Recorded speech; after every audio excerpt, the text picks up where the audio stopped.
Bismillahirrahmanirrahim. Assalamu alaikum.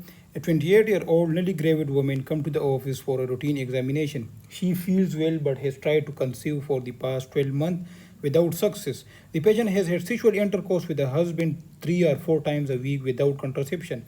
Her menses are irregular with frequent mess periods. Every time the patient misses a period, her home pregnancy tests are negative.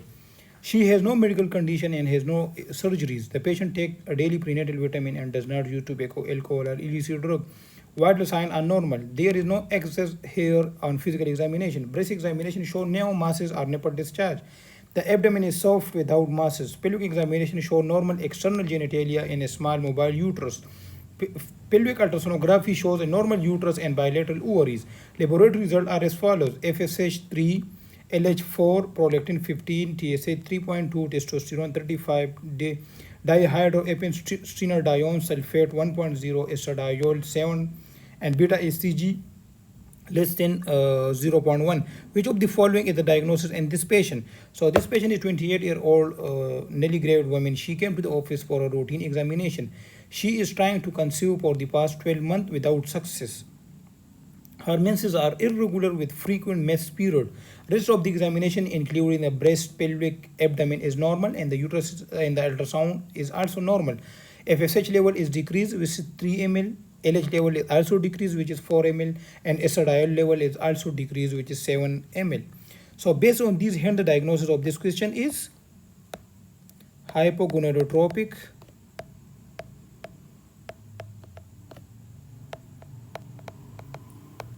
hypogonadism. And here the correct option is choice C, hypogonadotropic hypogonadism. This patient most likely has hypogonadotropic hypogonadism.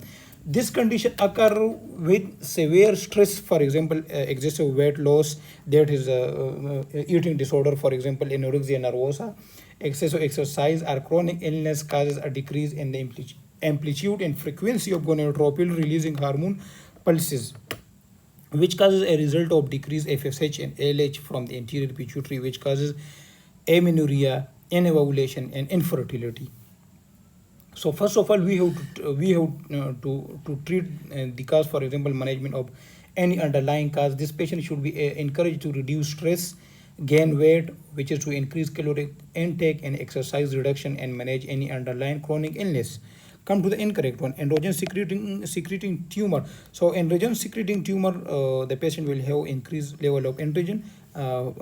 Patient will have virilization, for example, hirsutism, clitoromegaly, and deepening of the voice. Choice B, endometriosis. So patient with endometriosis causes infertility but do not cause menstrual irregularities or abnormal FSH and estrogen level.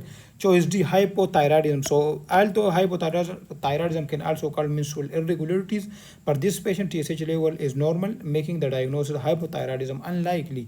Pituitary adenoma. So patient with pituitary adenoma can also cause menstruation irregularities, but also the patient with pituitary adenoma having galactorrhea, which is prolactinoma, and there is a peripheral vision problem also.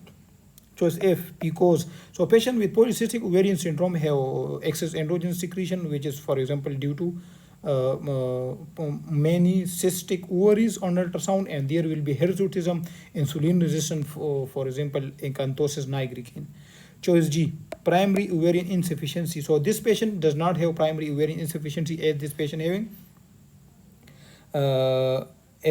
having typically this patient having amenorrhea, infertility, menopausal symptom, hot flashes, elevated FSH level, and estradiol level.